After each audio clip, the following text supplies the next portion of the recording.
Thank you, Chairman Carlton, and esteemed colleagues of the House Standing Committee on Health Policy for allowing me to testify this morning on House Bills 4206 and 4691, legislation that addresses the safety and distribution of human breast milk in the state of Michigan. I'm especially thrilled to be able to bring these two bills before the committee during Infant Mortality Awareness Month. I also have with me this morning Cindy Duff of the Mother's Milk Bank at Bronson Methodist Hospital, and I will have Kendra Rouser from the Black Mothers Breastfeeding Association. And if I may, at the very end, I'd like to read testimony from Jennifer Canvasser from the NEC Society.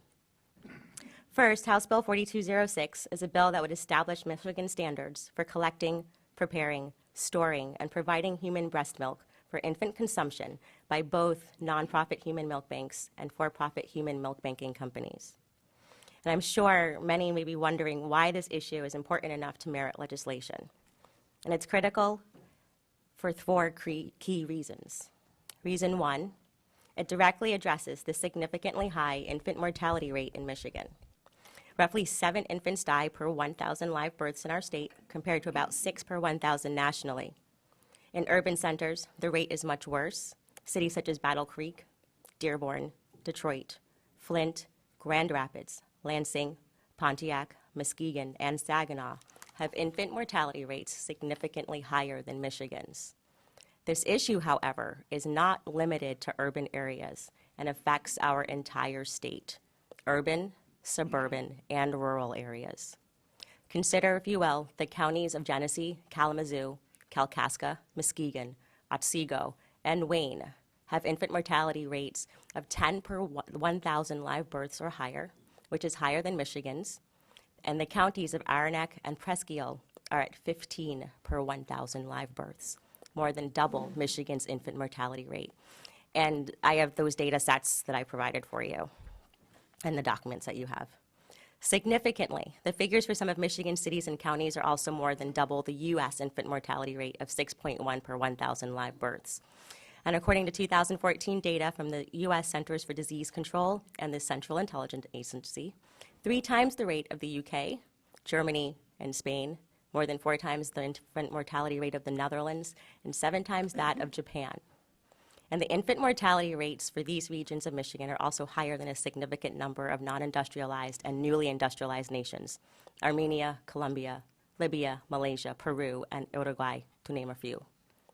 The positive impact of breastfeeding on lowering the risk of death from infectious diseases in the first 2 years of life is now well established by the World Health Organization, the Centers for Disease Control, and the American Academy of Pediatrics, and has led to improvements in infant health and reductions in the infant mortality of the aforementioned and other developing nations. We should not expect any less for infants in Michigan. Human breast milk is particularly important to premature infants facing necrotizing enterocolitis, or NEC, a dire gastrointestinal complication that afflicts many premature infants and is a leading cause of death in this age group. Studies by the American Academy of Pediatrics and others have concluded the significant benefits of human breast milk in outcomes of infants with NEC. And according to a 2012 study in the journal Advanced Neonatal Care, necrotizing enterocolitis is the most common and frequently dangerous gastrointestinal emergency in premature infants in the neonatal intensive care unit, or NICU. Although 90% of infants who develop NEC are born premature, full-term and near-term infants also develop the disease. Modern technology and advances in clinical care have improved our ability to sustain and support infants born prematurely, but the prevalence of NEC has not decreased. It is estimated that nearly 12% of infants born weighing less than 1,500 grams will develop NEC, and of those, about 30% will not survive. Working to reduce these numbers is critical, and while premature birth often stems from a variety of issues, from poor prenatal care, access to care, overall maternal health, gestational health, and other issues, addressing and improving outcomes of neonates where possible is critical to lowering our infant mortality rate. Reason 2, House Bill 4206 will improve the overall health outcomes of these fragile premature infants. The American Academy of Pediatrics, the CDC, and the World Health Organization concur about the benefits of nursing or providing infants with human milk for a minimum of the first 6 months of life. In its 2012 executive summary, the AAP stated, and I quote, Feeding preterm infants human milk has several significant short and long-term beneficial effects. Lower rates of sepsis and necrotizing enterocolitis indicate that human milk contributes to the development of the preterm infant's immature host defense. The incidence of NEC is significantly reduced, anywhere from 58% to 83% with the feeding of human milk, even when fortified. However, preterm infants fed an exclusive human milk diet compared with those fed human milk supplemented with cow milk-based infant formula products had a 77% reduction in neck and neck surgery. Clinical feeding tolerance in preterm infants has also improved, and the attainment of full enteral feeding is hastened by a diet of human milk. A mounting body of evidence continues to suggest many short-term and long-term benefits for infants who are breastfed, benefits that also extend to infants nourished with safely procured human milk from donor or provider mothers. For example, an even more recent study from this year in the journal Mucosal Immunology, but not widely available until spring of 2016, demonstrated that breast milk is the most effective strategy to protect infants against necrotizing enterocolitis and found a protective role for breast milk in NEC and support a link between growth factor and innate immune receptors in NEC pathogenesis. And even in its 2012 executive summary statement, the American Academy of Pediatrics asserted, the benefits of feeding human milk to preterm infants are realized not only in the NICU, but also in the fewer hospital readmissions for illness in the 3 years after hospital discharge. The potent benefits of human milk are such that all preterm infants should receive human milk. Milk from the infant's own mother, freshly or previously frozen, should be the primary diet, and it should be fortified appropriately for the infant born weighing less than 1.5 kilograms. If the mother's milk is unavailable, despite significant lactation support, pasteurized donor milk should be used. Reason 3, given the improved health benefits of infants nourished with a diet of human milk, another clear benefit of using donor or provider milk in the NICU setting is a reduction in the cost of both short-term and long-term medical care. Also from the 2012 study in advanced neonatal care cited earlier, the economic cost of NEC is high, accounting for approximately 19% of neonatal expenditures and an estimated $5 billion per year for hospitalizations in the United States alone. If the disease can be managed medically, the cost for hospitalization has been estimated at around $73,700, with a length of stay exceeding on average 22 days more than that for other premature infants. However, if surgical care is required, there is at least an additional cost of $186,200, and these infants tend to stay in hospital for an additional 60 days longer than other preterm infants. Further, another study from the journal Breastfeeding Medicine found that there is a direct net savings of $8,167 per premature infant with NEC receiving an exclusively human milk-based feeding strategy. Reason 4, House Bill 4206 directly addresses the Surgeon General's 2011 calls to action to support breastfeeding, in which 20 critical action items were outlined. This bill addresses specifically Action 12, identify and address obstacles to greater availability of safe banked donor milk for fragile infants. Any measures that we can take to improve neonatal outcomes and prevent or reduce infant mortality in Michigan are significant ones. In summary, it's for these reasons that House Bill 4206 seeks to, 1, set comparable standards for both nonprofit human milk banks and for-profit human milk banking companies in Michigan. 2, ensure that milk is collected ethically, protecting the donor or paid provider mothers and their own infants. 3, have any milk bank or milk banking company follow an established standard of protocols to ensure that the milk is collected safely, screened and free of pathogens or other substances harmful to infants, pasteurized or put through other safe and tested processes. 4, improve safe access to human milk, especially for fragile infants, thereby lowering risk for premature infant death and improving neonatal outcomes and reducing the infant mortality rate. And 5, create a mechanism where those involved in the various aspects of human lactation are working together for positive outcomes for maternal health, infant health, and community health. Because traditional nonprofit banks milk banks already have a rigorous set of guidelines, standards, and measures that they employ at every step of their processes, from collecting from donors through disseminating milk to infant patients. An additional set of standards are needed for-profit milk banking companies in order to ensure that any company that wishes to engage in providing human milk for infant consumption is doing so within the same guidelines, practices, and standards, so that we do not have a milk banking wild, wild west, so to speak, that could adversely affect and create dire unintended consequences for our most fragile residents. The existing established for-profit milk banking companies, in fact, already follow many of the best practices outlined in the bill. Today, there is a new frontier of a milk banking industry, and as the industry grows, it's important to make sure that milk banking in Michigan remains safe, all players are operating by the same standards, tenets, and guidelines, and that our infants and donor or provider mothers remain protected. Women are the sole source of human milk, and it is in the public interest to create mechanisms to equitably share the responsibility for this critical biological resource across all members of the population.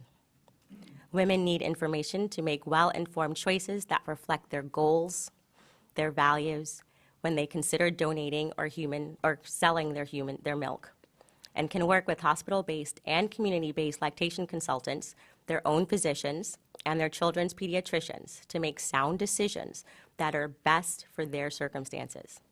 Unlike donating blood, plasma, or platelets, in most cases, milk donation is not an autonomous decision. The mother decides to donate or be a paid provider of milk only when she has enough to meet the needs of her own children. And further, as the demand for human milk grows, the potential exists for economically disadvantaged women to be exploited for their milk by some companies and by other humans in their lives. It is critical that we take steps to reduce the chances for their exploitation and help keep mothers and their infants safe. On that note, related to House Bill 4206 is House Bill 4691, which would amend the Michigan food law to prohibit the sale of human milk over the internet in order to further ensure the safety of sold, expressed human breast milk. A 2013 study of human breast milk sold over the internet on internet classified sites and other sites designed to facilitate or broker direct milk selling, 74% contained Staphylococcus, Streptococcus, Salmonella, and other bacterium. I'm going to let that sink in for a second. Another follow-up study published in spring 2015 demonstrated that roughly 10% of internet-sold breast milk tested contained bovine milk, which is not recommended at all for infants under 6 months, the primary group for whom human milk is intended.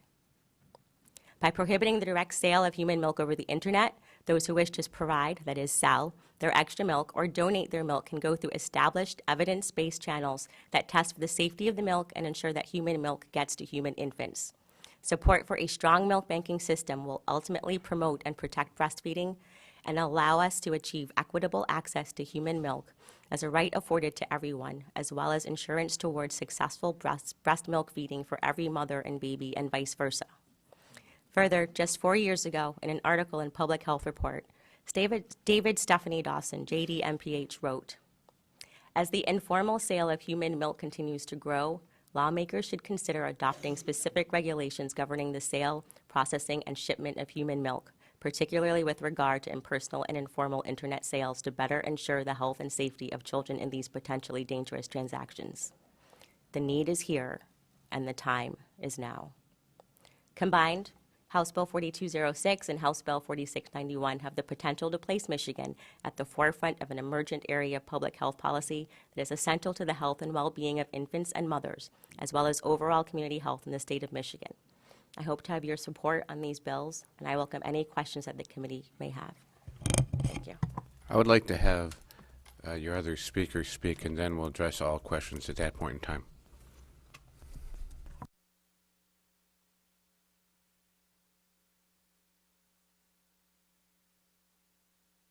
Red button. Good morning, and thank you to Chairman Carlton and esteemed colleagues of the House Standing Committee on Health Policy to allow me to testify this morning on House Bill 4206, legislation that addresses the safety and distribution of human breast milk in the state of Michigan. I am Kendra Rouser, and I am here representing Black Mothers Breastfeeding Association. Black Mothers Breastfeeding Association's mission is to reduce racial inequities in breastfeeding support for African Americans by building foundational networks of support and strengthening systems to overcome historical, societal, and social barriers to breastfeeding success. Large human milk companies have targeted low-income Detroit women with the lure of climbing out of poverty by selling their surplus milk, raising many ethical questions. It's one thing to commodify mother's milk, but to try to commodify a group of women, specifically Black women, who already have a difficult history with breastfeeding is a bit odd. It's all too easy to imagine how large milk companies' plans could become a part of continuing a racial and economic divide in Detroit and nationwide rather than part of the solution. These large human milk companies collect milk from the not yet breastfeeding enough mothers of Detroit. The milk will most likely not go to the babies of Detroit, where the infant mortality rate is a horrific 15 deaths per 1,000 births, the highest of any American city. These large milk companies currently have no hospitals buying their product in Detroit, and many urban and publicly funded hospitals might not be able to afford these large milk companies' product. I am proud to say that we joined with other organizations in Detroit in partnering with battling these large milk companies with questions, and they have retreated on their call for low-income Detroit women to sell their breast milk. Thank you.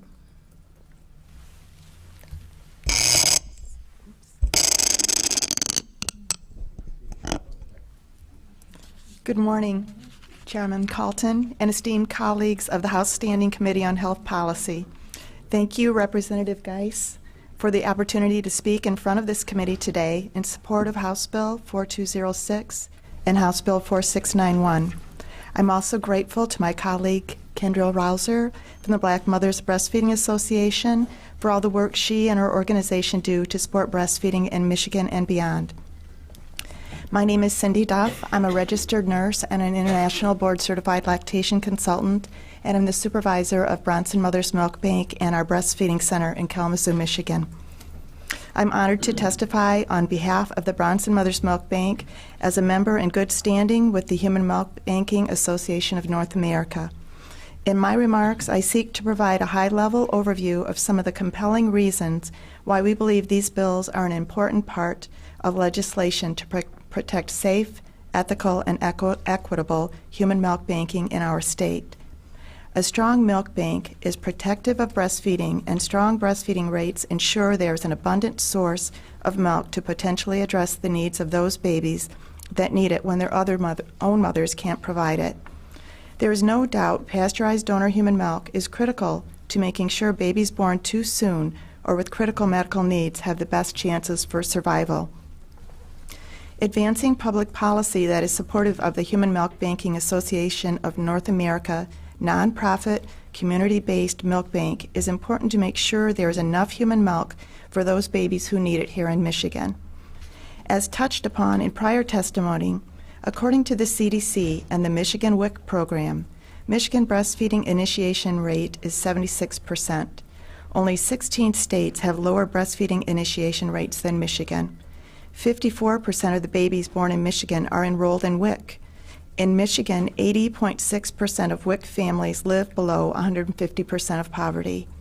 We live in a state where we have over 50% of our families living in poverty, as well as a number of initiatives seeking to improve breastfeeding rates so babies are able to get the healthiest start in life. As the demand for human milk grows, as we have seen in Detroit and other places, the potential exists for economically disadvantaged women to be exploited for their milk. As you consider public policy to advance equitable access to human milk for medically fragile infants and others for whom it is medically indicated, I encourage you to look very carefully at issues of health equity and the state of women, the source for this very important life-saving biological resource. As we evaluate the ethical considerations around the community benefit and/or commoditization of this critical biological human resource, there are many issues to consider. When women are in poverty, have inequitable or no access to family-paid leave, experience wage inequality, there is no level playing field around who can afford to donate milk or those who may be attracted to selling their milk, possibly at the expense of their child's long-term health outcomes. While we have a tremendous body of research that looks at the public health evidence around exclusive breast milk feeding and cost savings for feeding human milk in the neonatal intensive care, etc., we are really just beginning to see research that looks at the potential place-based biomarkers in human milk.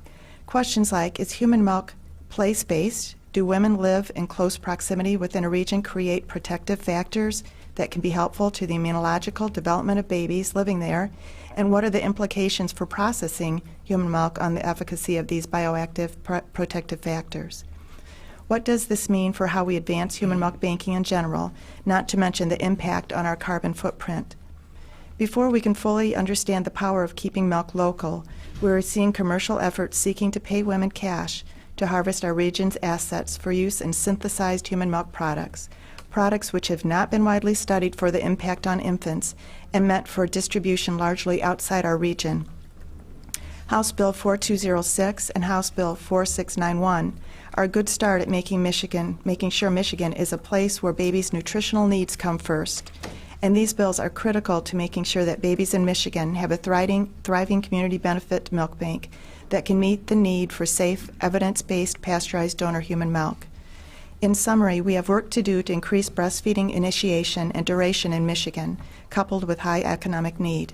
House Bills 4206 and 4691 will advance the public health of our region, and we urge you to support it. And then I also have a letter of support from the Human Milk Banking Association of North America. Dear Chair Calton, members of the Michigan House Committee on Health Policy, and Representative Geiss, on behalf of the Human Milk Banking Association of North America, HIMBANA, I am honored to state that we are in support of House Bills 4206 and 4691, legislation addressing the safety and distribution of human milk in the state of Michigan. HIMBANA promotes the health of babies and mothers through the provision of safe, pasteurized donor human milk and supports breastfeeding success in mothers. For 30 years, in support of safe access to donor milk and in the absence of federal regulatory infrastructure, HIMBANA member milk banks, including the Bronson Mothers Milk Bank in Kalamazoo, Michigan, have collected, pasteurized, viral and bacterial tested, packaged, labeled, stored, distributed, and tracked human milk shipments in accordance with strict independent guidelines by HIMBANA and is a requirement for membership of all member milk banks. We also liaise with satellite milk collection sites or depots, physicians, hospitals, lactation communities, pediatric nutrition specialists, FDA, CDC, third-party payers, and families. Now more than ever, HIMBANA is engaged in strategies to identify and address obstacles to greater availability of safe, banked donor milk across the United States for fragile infants as identified in the Surgeon General's Call to Action to Support Breastfeeding, Action Step 12. Provision of human milk saves vulnerable infant lives by significantly reducing medical complications as well as related escalating costs for our nation's neonatal intensive care units.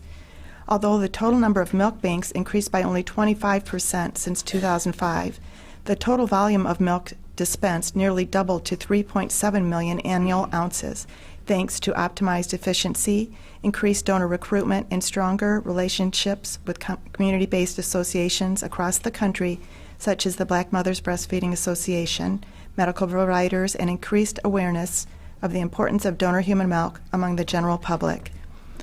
HIMBANA and our public health advocates and champions at the federal level seek to advance equitable public policy to make sure all babies across the U.S., and especially sick or premature infants, are afforded the same opportunities for achieving good health as a healthy infant. This legislation coming from Michigan is, in our view, from some of the most innovative public policy ensuring babies in this state, and the parents who care for them have what they need to access their chances at improved lifelong health. We urge you to advance this out of committee and applaud your efforts on behalf of Michigan's most vulnerable citizen. Sincerely, Pauline Sakamoto, who is our Himbana president. And Mr. Chair, if I may read the letter from Jennifer Canvasser from the Neck Society. Is it a real lengthy letter? A few short paragraphs. Okay, good. Written testimony on House Bills 4206 and 4691 by Jennifer Canvasser, founder and director of the Neck Society. In January 2012, my twin sons, Micah and Zachary, were born 3 months prematurely at the University of Michigan C.S. Mott Children's Hospital. They weighed just over 2 pounds each and were at risk of a host of life-threatening conditions, including necrotizing enterocolitis, an intestinal disease with a severely high morbidity and mortality rate, and a leading cause of overall infant death in the U.S. NEC claims the lives of about 500 infants and affects thousands more annually. Furthermore, the cost to care for and treat infants with NEC ranges from thousands to millions of dollars per baby.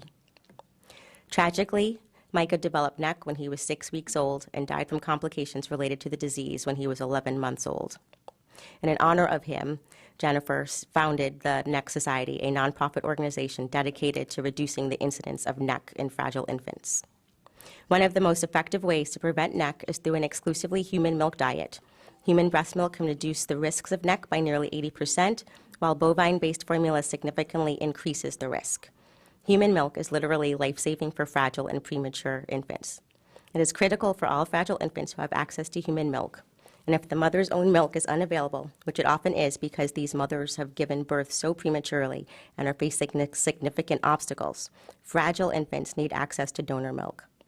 It is critical that donor milk for fragile infants be accessible, safe, and equally distributed. The sale of breast milk over the internet threatens each of the above, as less human milk is donated to milk banks serving fragile infants in the neonatal intensive care unit. And similarly, for-profits could threaten the accessibility and equal distribution of human milk for fragile infants, as the life-saving milk is sold at a high price and only available to institutions with a significant amount of financial resources. Accordingly, as the founder and director of the NEC Society, and as a mother of an infant who died from necrotizing enterocolitis, a disease that can be prevented through the use of human milk, I urge you to support and pass House Bill 4206 and House Bill 4691. And she lists her contact information for if there are any questions. Okay, thank you. Some of the committee members had an opportunity to visit a human breast milk bank in Kalamazoo at Bronson. And that was really pretty amazing. We have lots of questions. We'll start with Representative Appel. Thank you, Mr. Chair, and thank you very much for your testimony for everybody and your bill to bring awareness to the value of breast milk. However, I was somewhat troubled by the high percentage of low birth weight and premature births in this country, particularly compared to other countries. Do you have parallel work going on to try to reduce the incidence of the low birth weights and the premature births? If anybody on the committee. I can say that the March of Dimes is working very strongly to help this. It's across the country. A lot of what we see, there are more and more infants who are born to mothers who maybe previously in the past would not have had babies, but through the efforts of fertility assistance. And sometimes when that happens and you have more multiples, and when you have more multiples, you're at more risk for having premature births. But I do know that the March of Dimes is working very strongly to help prevent this. May I, Mr. Chairman, ask another? Okay, good. Another quick you one. keep it on topic to the actual bill. Okay. Go ahead. Go ahead. Representative Hooker. Thank you, Mr. Chair, and thank you, Representative Geiss and guests. I spent some time, or had my staffer consult his wife, who trains nurses and trains mothers that are in the breastfeeding, and had her read the bill and read the different analysis that we have. And a couple of her questions, obviously, like blood, the testing of the milk is not guaranteed to not contain viruses if it's fairly recently that the virus has come on. But, obviously having this is a good plus for mothers that can't produce the milk themselves. Why are we going to the Department of Agriculture rather than the Department of Health and Human Services, like every other state through a tissue bank has gone, human tissue bank, and why is there no enforcement in the bill? Let me speak to the first part of the question. We're waiting to hear from the administration which department it should go through, whether agriculture, because in Michigan, human milk is treated as food rather than as tissue in other states. Hopefully, I think that given that it is related to infants, infant mortality, that it should. Hopefully it'll be the department, nothing against MDARD, but hopefully it'll be the Department of Health and Human Services. And then in terms of the enforcement, part of that would be up to the department to set their administrative rules for. Could I make one comment about the safety of the milk? Unlike blood, the milk is pasteurized, and it is never dispensed if it has any type of bacteria or virus present.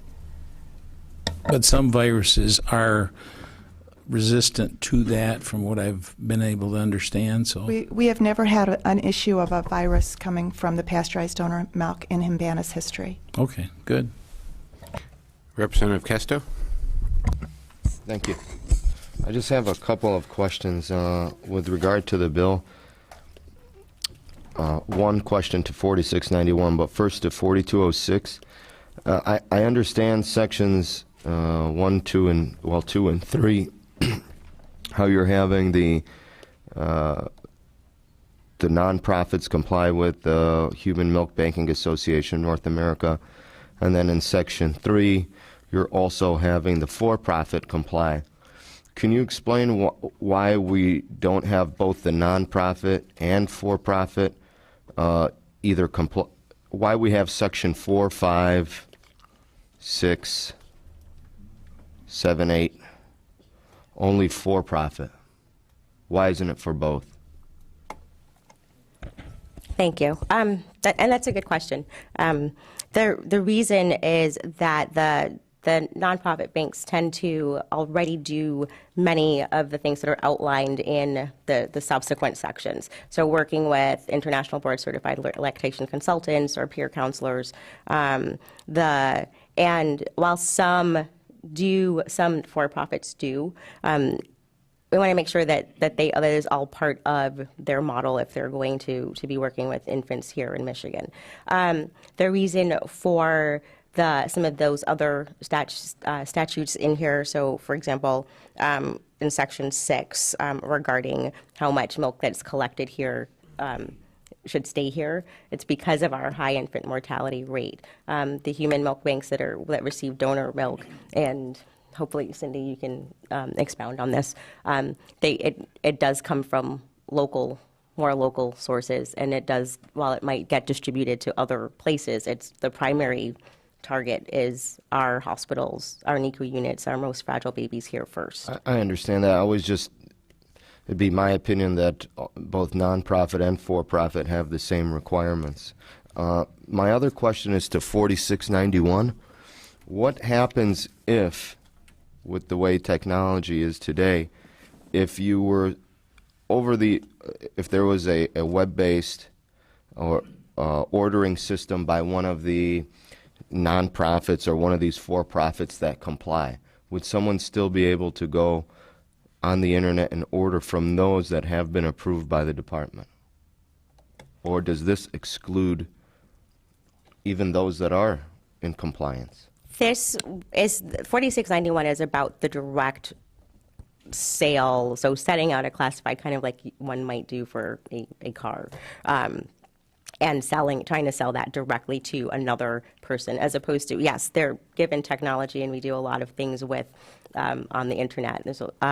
It doesn't apply to, say, someone going to either a nonprofit or for a profit, finding out how to provide their milk, whether they're donating or selling it, and getting involved and connected with that company that way, or that nonprofit that way. This is 4691 is about an individual going on. Right. Yeah. So if that was just clear, that I'm good with that. But if someone were to order online through one of those reputable companies that are in compliance, I think that'd be fair.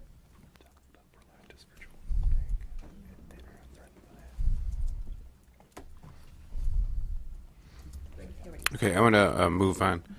Representative Brinks. Thank you, Mr. Chair. Thank you for the presentation. I had the opportunity to take the tour at Bronson and was very impressed.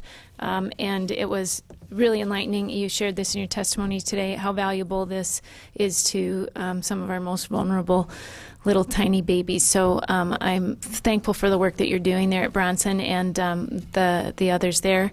So thanks for bringing these bills forward, Rep. Geiss. I am wondering about the education and support components of this bill, and wondering if there currently are enough groups, hospitals, support groups, that kind of thing out there to provide the education and information in this indicated in this bill, as well as wondering if that will include information about how to properly purchase milk for a vulnerable infant, if you happen to have one at home or in your family. Is it possible to make sure that they can get that as well, and how to do that in the safest way possible? Do you want me to answer that? I have found that already with the hospitals that we serve, and even some of the hospitals that we don't dispense milk to yet, we have a tight network with their breastfeeding support personnel, and it does work. Now, we need to spread that out more throughout the state, because it is indeed more tight with the hospitals that are already getting the milk.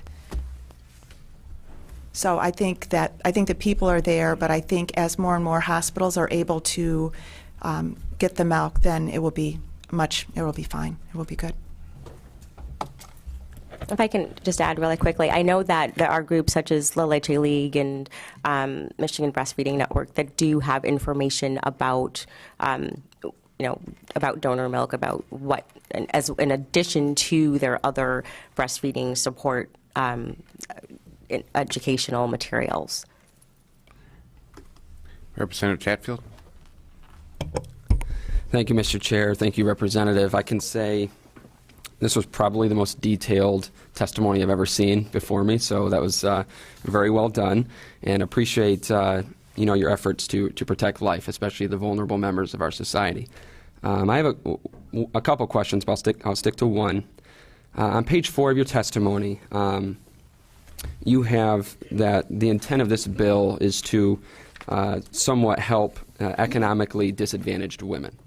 And I think something we have to look at, naturally, economically, when we impose new regulations on a product, what that has a tendency to do is to drive costs up. Now, these milk banks are available to all women, but why do you think these women are in the first place naturally going to online? I think it's because the costs are lower. So, it was a great presentation on the benefits of milk. But what are you going to do to now help these economically disadvantaged women who are now going to have to spend more money going to a food bank or a milk bank rather than purchasing online? My fear is that this is going to hurt the very people that your bill is intended to help. So what will we do for now these economically disadvantaged women who now have to pay more money, almost double? Okay, I think Cindy can help chime in with this, but I think that one of the things that we're finding is that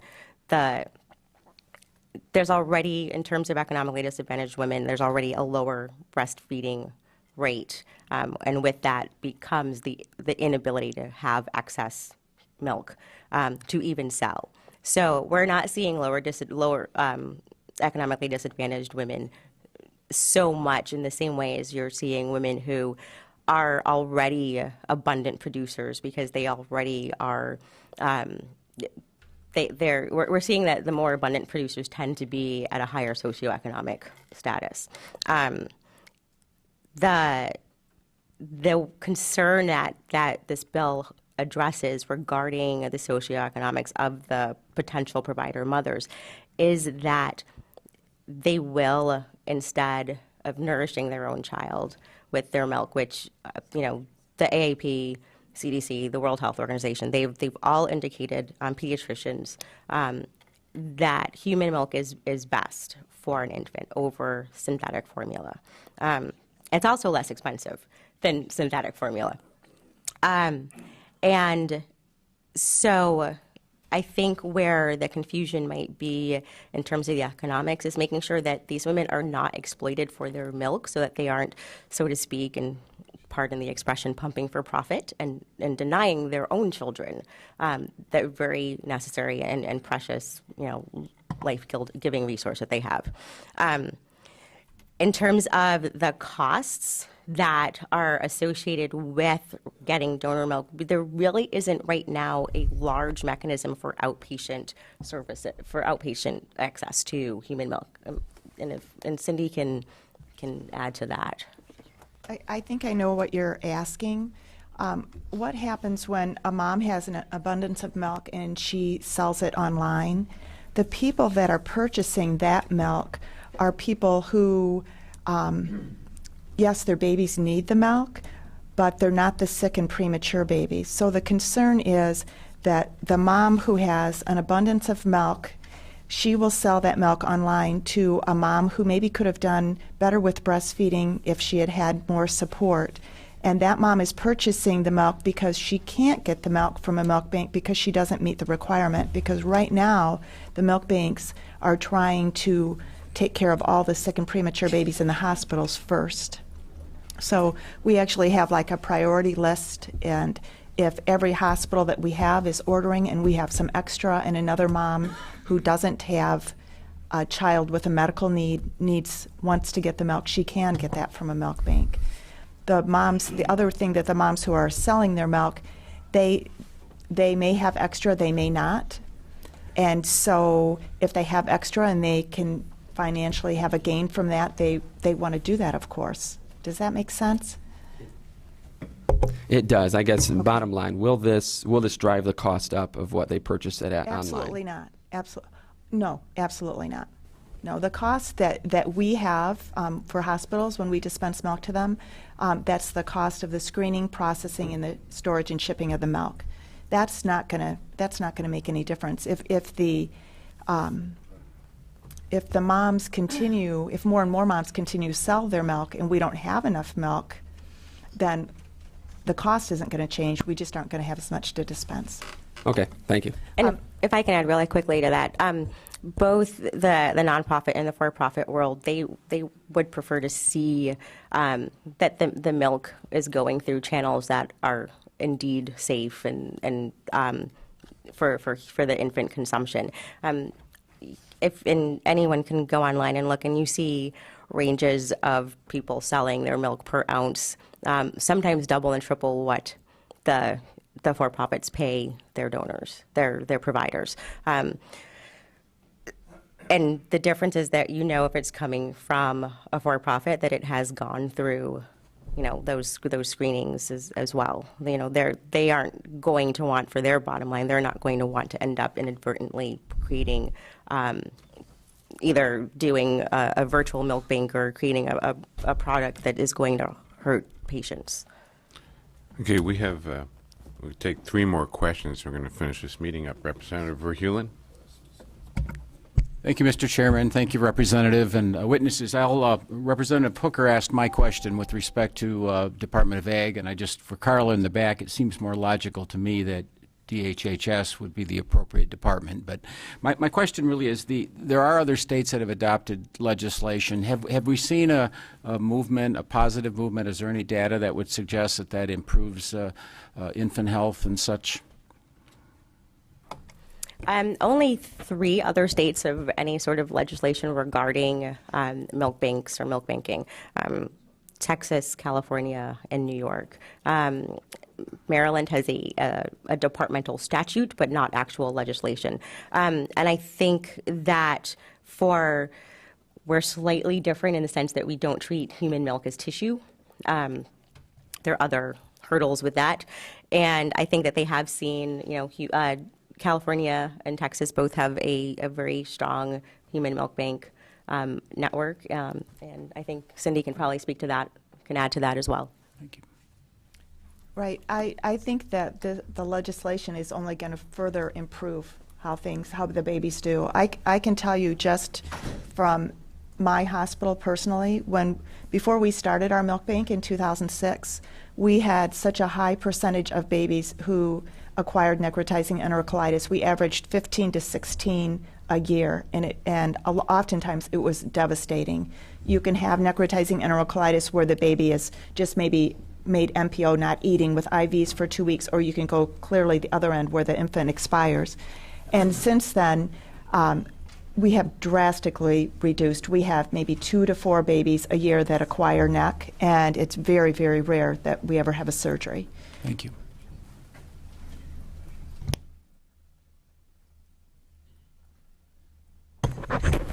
Next, we have a question from Representative Neely. Thank you, Mr. Chair, and thank you, Representative Geiss, and your panel members for bringing this forth. I just want to commend you guys for bringing this piece of legislation or potential legislation before this body. Infant mortality in the state of Michigan, especially of communities of color, has been devastating, and anything that can offset that is a great start. And I think you guys already answered my question in a previous answer to some of my other colleagues, but I do want to commend you, and I do support this bill in this form to help offset infant mortality in the state of Michigan, and especially in those communities of color where we see the rates 3 times higher, even in Michigan. So thank you for that. Thank you. Next, we have a question from Representative Garcia. Thank you. I noticed that we don't have, I actually have like 3 quick questions. We don't have a fiscal analysis on what the impact would be to the state of Michigan for the cost of regulating this. Do you have an idea, or have you been in conversation with anybody on that? Analysis is still pending. I know that policy has been working to get that information. And as I'm sure as you know, we've had some changes in where our policy folks are. So as soon as we get that, hopefully we'll have that sooner than later. Okay. And then, Cindy, are you here testifying that your system, Bronson Health System, is in support of this legislation? Absolutely. Okay. And then I guess my last just comment is I agree with Representative Neely that infant mortality is a very important topic that we need to address.